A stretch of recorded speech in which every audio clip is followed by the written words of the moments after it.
Wake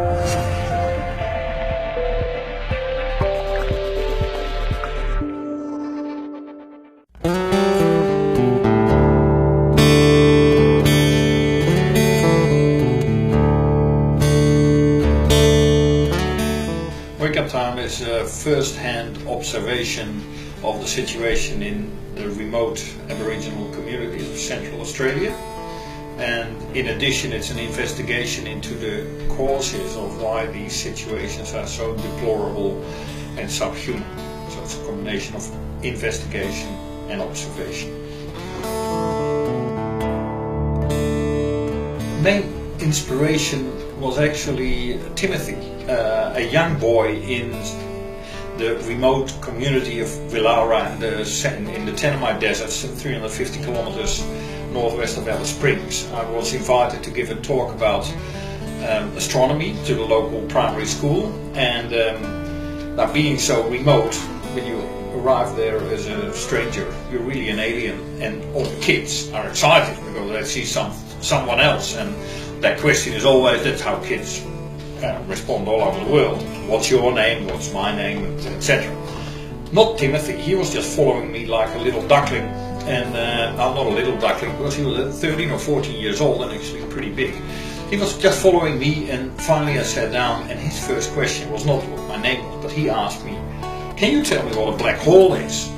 And I realized at that moment that this kid, he was already beyond primary school age. He would never discover what a black hole is, simply because he lives in a place that is so remote where he doesn't have any opportunities to follow his dreams and become an astronomer or become a photographer. There's no way he will ever get there.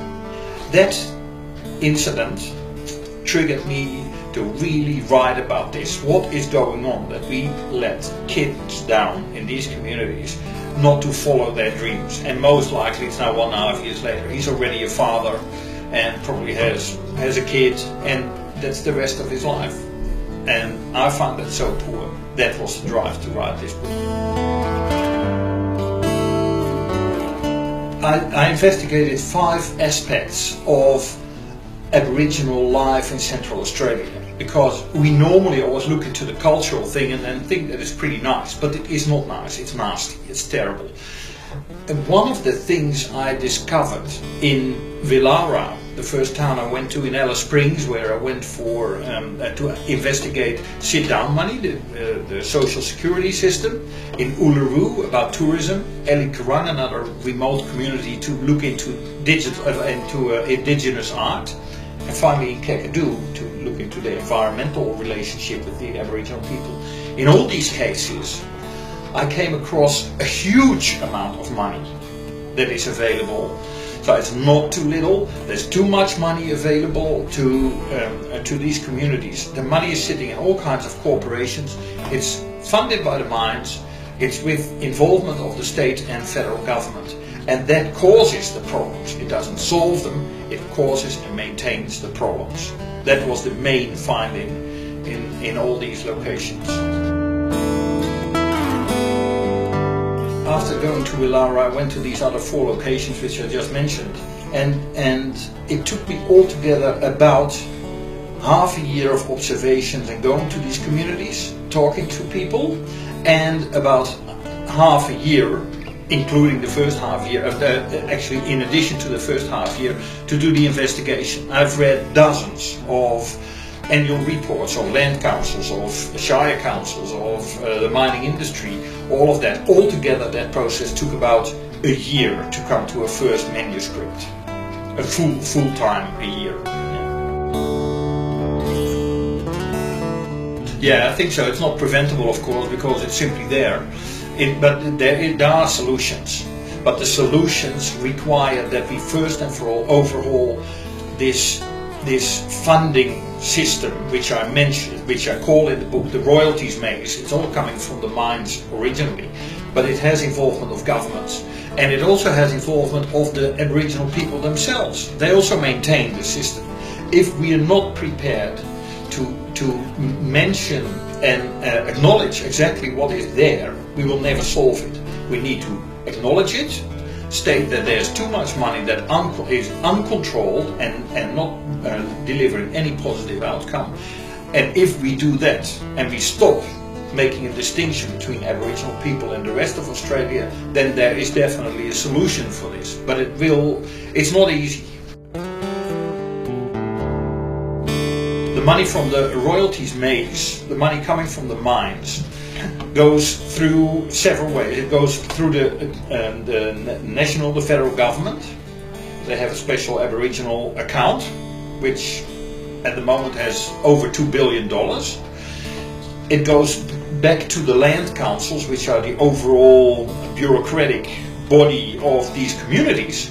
And then finally it trickles down through this to all kinds of other Aboriginal organizations and corporations. And by the time that it reaches the ground, there's hardly any left. So people in these communities just have money enough not to die, but it's not much more. And the rest just sits in these corporations. I mentioned in my book corporations that have really no other goal than to just collect money. And there's easily $40 million sitting in a corporation that is only meant for one tiny community. And the money is sitting there doing nothing, and just enough money comes out to keep these people alive and they don't revolt, what they normally would do, I think. I just want to see a discussion happen. Living in Australia for 15 years, I've realized when we talk about Aboriginal people, we talk in cliches. We are very cautious to make critical remarks, and we just talk about the beautiful paintings and the didgeridoo and all of that. But there's more to the Aboriginal topic than that, and I like to contribute to the discussion about the social aspects of people living in these remote communities, because I think it's unacceptable to have people in a wealthy country, a lovely, wealthy, beautiful country like Australia, living under those conditions. It should not be there. And I like to contribute with the book to that discussion. I got a response from the Prime Minister's office, from Tony Abbott. He really adores the book in the sense that he considers it a very valuable document that really presents the situation as it is in a journalistic way. Alan Jones calls it a fantastic document for the same reasons. I've got responses from people working in the field. They even have contributed to the book, teachers and others working in these communities, and they're happy with the fact that the facts come out. If you're passionate about Australia and our country and the people living here, and you want them all to have a good life, then also be critical about the circumstances under which people live in Central Australia, especially in relation to the recognition movement that is starting up at the moment and will lead to a change of the Constitution in 2017. Wake Up Time will definitely give you a lot of insight to make up your own mind about that topic.